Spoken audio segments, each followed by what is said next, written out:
Hey guys, what's up? MadSeason here, back with another video for you. The winner of this month's poll is the profession picking guide for Classic World of Warcraft, so we're sort of continuing my beginner guide series here. I started with races, and then I did classes, so today, professions.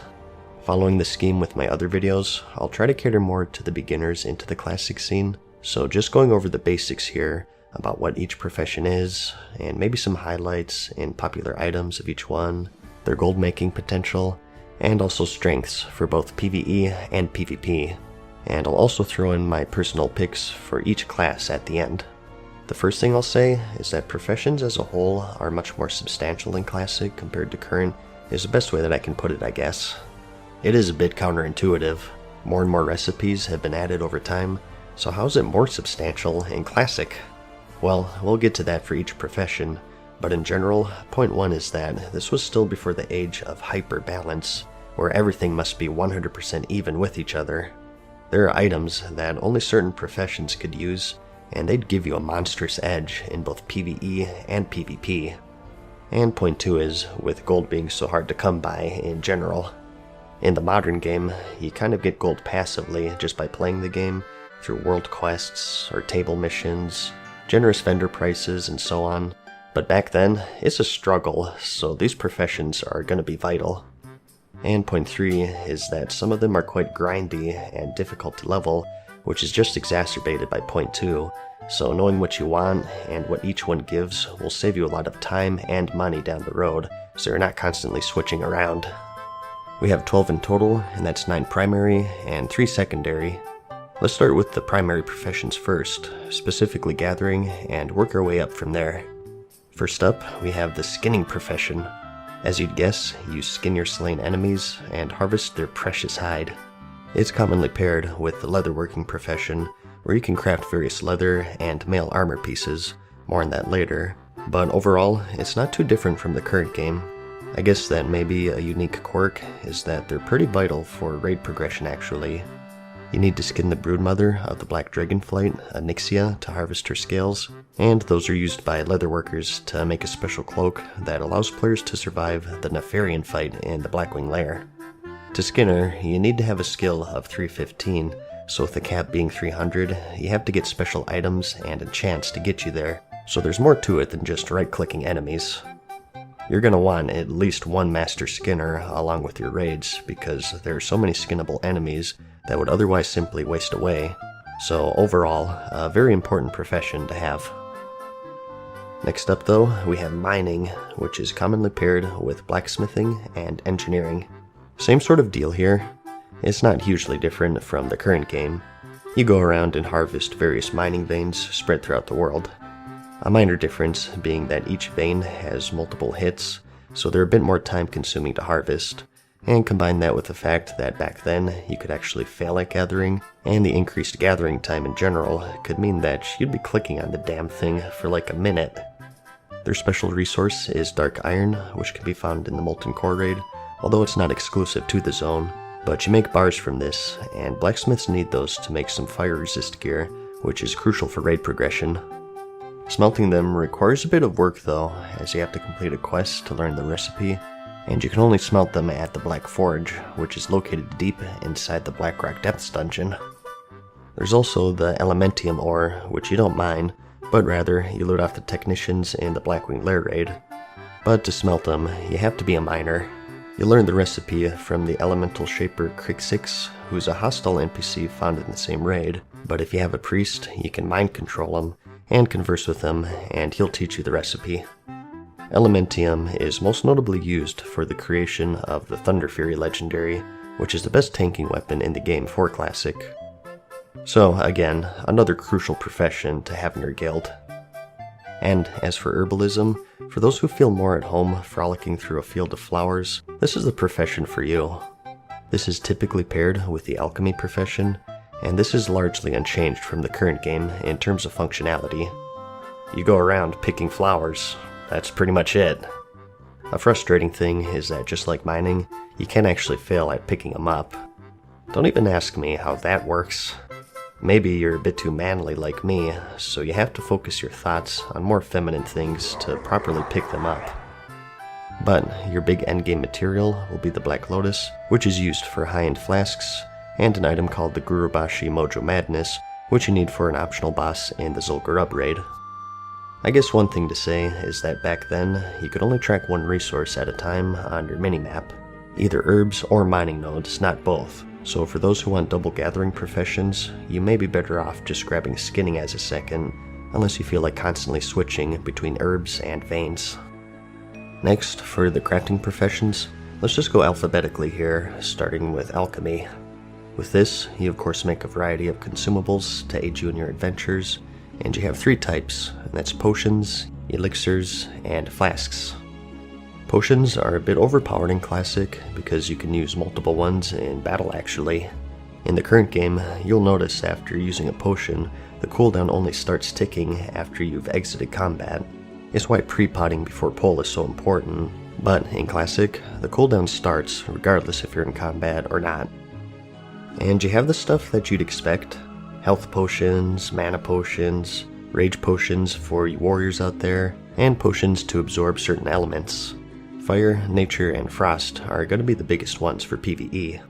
You also have free action potions, which are abbreviated to FAP, which breaks and provides immunity to stuns and snares, extremely crucial for PvP. You have potions to remove curses, diseases, poisons, potions to increase armor, and it goes on and on. As for the elixirs, these are more long-term effects. This was also before Blizzard distinguished between battle and guardian elixirs, so you could stack multiple offensive and defensive buffs, typically if they didn't provide the same stat increase. For example, you can stack an elixir of the mongoose with the Winterfell Firewater, but you can't stack a greater agility with a lesser agility since they're the same stat. And you also have flasks, which you can only have one active at a time, just like current. We have increased resistances, mana, immunity, but root and pacification, spell damage, and health. These take quite a large amount of materials to make, and they're only craftable at special alchemy labs. In vanilla, only found in the Scholomance dungeon and the Blackwing Lair raid. Yeah, no one thought it prudent to, build a lab that isn't surrounded by monsters. So, some may find that annoying. I personally think it's kind of neat, and it adds a bit of flair to the profession. It makes you think twice before blindly popping flasks, and it gives them more value on the auction house since you have to go so out of your way. You also of course have the power of transmutation, so you can play God if you want to. You can transmute essences, air to fire, fire to earth, earth to water, and so on. Mithril bars to true silver, iron to gold, thorium bars to arcanite bars. Arcanite bars, of course, being crucial in the creation of the legendaries Sulphurus, the Hand of Ragnaros, and Thunder Fury, as well as other powerful items. The catch is that these transmutations have a 2-day cooldown, and they all share with each other. A good side, though, is that it creates a market for just your cooldown. A common practice back then was for someone to supply the alchemist with materials for a transmute, and some gold to essentially buy their cooldown. So, it's essentially a lazy man's way of getting gold. All it takes is a click of a button and a bit of social interaction, which I know is scary, but if that fails, you can always just buy materials at the auction house and sell whatever you transmute for a profit.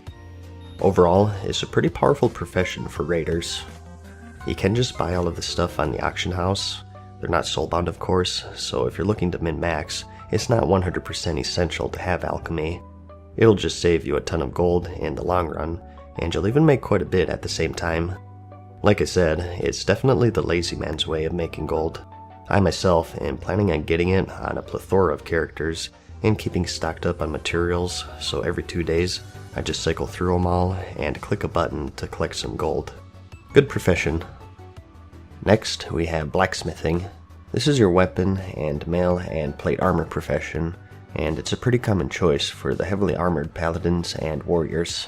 In vanilla, as a blacksmith, you have the option in specializing in certain areas. You can either be an armorsmith or a weaponsmith, and if you're a weaponsmith, you can specialize further into either maces, swords, or axes, and for all of this, you have special exclusive recipes. Here are some examples of some weapons you can make as a weaponsmith. More useful for that early endgame, of course. Feel free to pause if needed here. And here's some axes you can make as an axesmith. The Arcanite Reaper is one of the best, if not the best, early two-handers in the game, and you'll see a lot of axesmiths running around just for that, and it'll definitely be a hot seller in the auction house. Quite expensive to make though, requiring 20 of those Arcanite bars that alchemists make. They can also make the Nightfall Axe, which is highly sought after for its debuff, typically used by off-tanks I believe, to maximize the raid damage. As for hammersmiths, they don't have anything too crazy really, and that's because the specializations for maces were stuns back then. People wanted axes or swords mainly, because those gave increased crit and extra swings for rogues and warriors, whereas the mace stuns were really only handy for PvP. And here you have your swords. I think the most popular one here is the Sageblade, but this won't be available until Phase 5, since they originally released quite late in Vanilla's lifespan. Armorsmith has a little more viability past that early endgame gearing, as they have some pretty powerful recipes. The Lionheart helmet and the Titanic leggings are two of the more popular ones, as they're incredibly good for DPS plate. However, just like the Sageblade, keep in mind that not everything is going to be in at launch. They specifically mentioned the Titanic leggings, in fact. And you also have all of your Dark Iron plate. Back then, you needed fire resistance for the Ragnaros fight in the Molten Core, or if there was a 3-minute mage in PvP or something, and through some quests and rep grinding, you can get plans for the Dark Iron gear, which has a ton of fire resistance.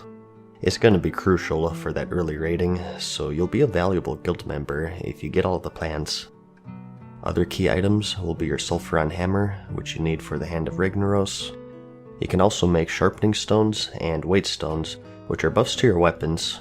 This is more handy for Alliance players, because the Horde want that Wind Fury. Wind Fury, of course, being a buff that only Shamans have. It puts a buff on your main hand, so you don't want any stones blocking that. And keys are also going to be your best friend.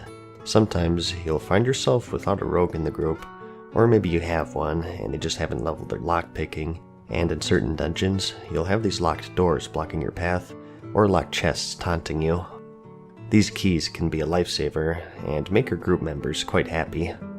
All in all, Blacksmith has some pretty good potential for gold making, but it requires a lot of time farming the materials, and luck getting all of the good patterns.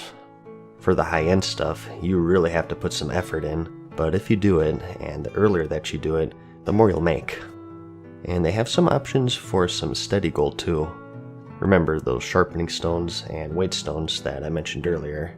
Again though, that's going to be more favorable to the Alliance. And you can also make Enchanting Rods, which enchanters need, so those will always be a good earner as well. But next, we have the Engineer. Those who like messing around with silly gadgets and explosives will find themselves quite at home with this profession, and many would agree that it's, quote, the best one for min-maxers. We'll get into that in a bit. The Field Repair Bot is present in Classic, and it's just as useful as ever, even more so in fact, since there aren't any repair mounts. These were pretty much a requirement for any raiding guild back then. They can also make a selection of guns and ammo, making it an appealing choice for hunters. This gun was dubbed the Super Soaker in my guild for obvious reasons. And here you have your hunter ammo. You'll be needing plenty of this, as you burn through it faster than you'd think. Keep in mind that even if you don't use guns, there exist NPCs in your main city that trade bullets for arrows, making this an appealing choice for even bow wielders out there. They can also make a helmet for underwater breathing, which is more useful in Classic due to the shorter breath timer in general.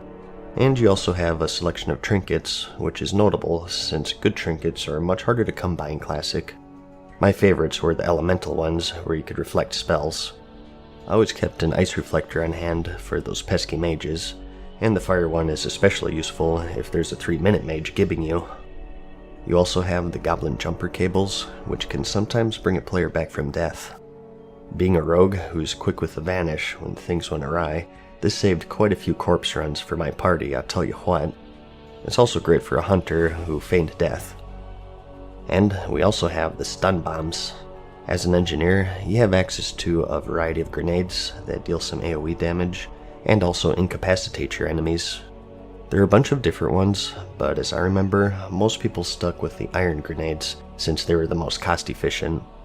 There are higher level ones that do more damage, but they cost an arm and a leg to make, so it really depends on how much you're willing to invest there. So these are absolutely crucial for PvP, but they're still pretty good for PvE as well. And you also have the Sephorium charges, which are equivalent to the blacksmith keys, just a little more brute force.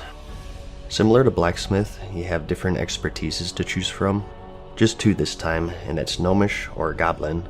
Gnomes focus more on gadgets, such as the mind control cap. This can sometimes mind control a humanoid target, including players, and other times it'll do nothing, or you'll be mind controlled to them. The battle chicken is quite nice, as it occasionally provides an attack speed buff to your group, 5% for 4 minutes, making it another appealing choice for endgame raiding.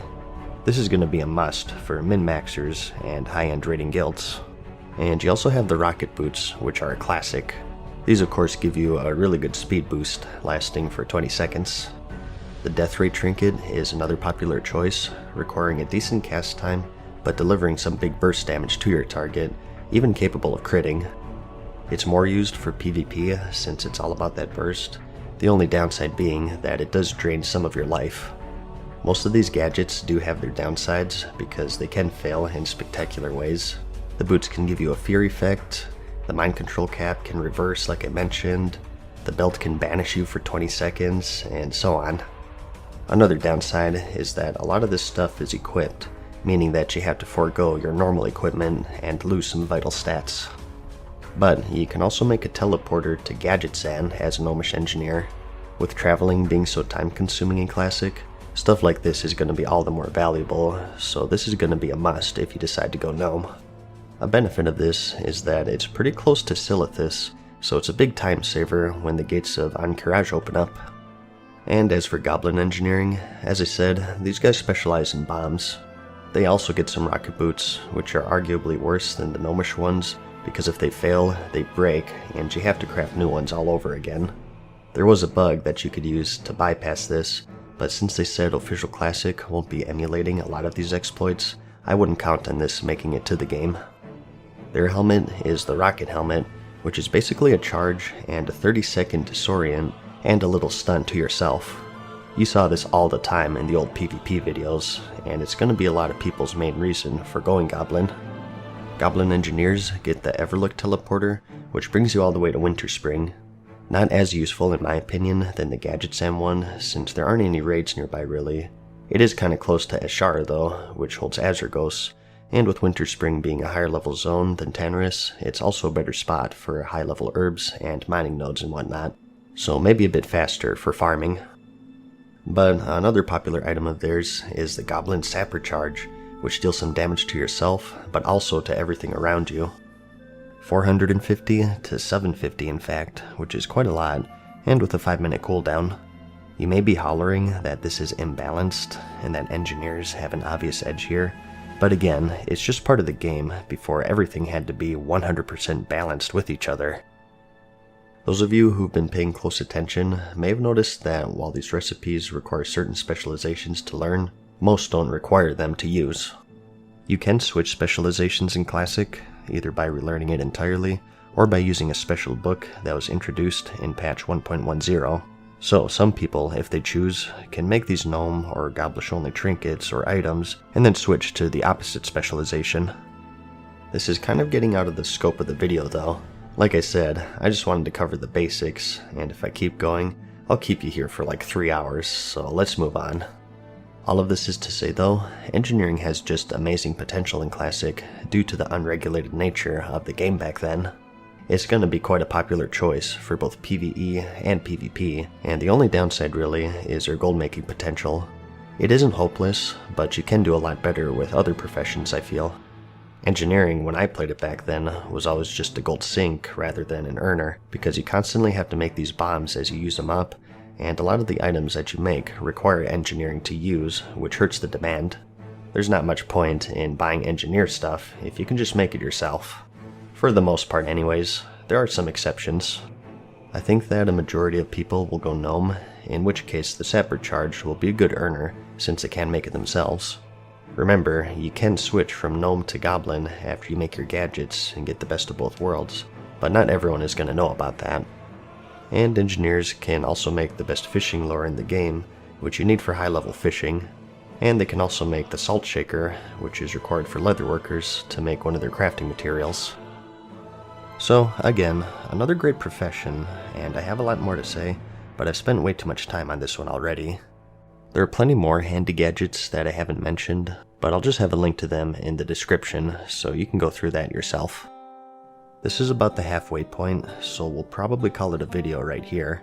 I still have enchanting, leatherworking, tailoring, and all of the secondary professions to cover, along with my personal picks for each class, but we'll continue that in part 2, which I'll have linked in the description whenever it's finished. Sorry to cut you off, but I kind of need a break here. This is quite the lengthy subject, and I still want to be fairly thorough, so I'd prefer to have it in 2 parts.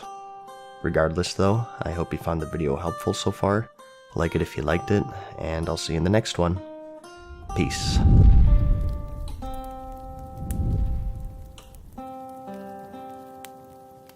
Farewell for now, mortals. We hope you enjoyed today's video. See you again soon.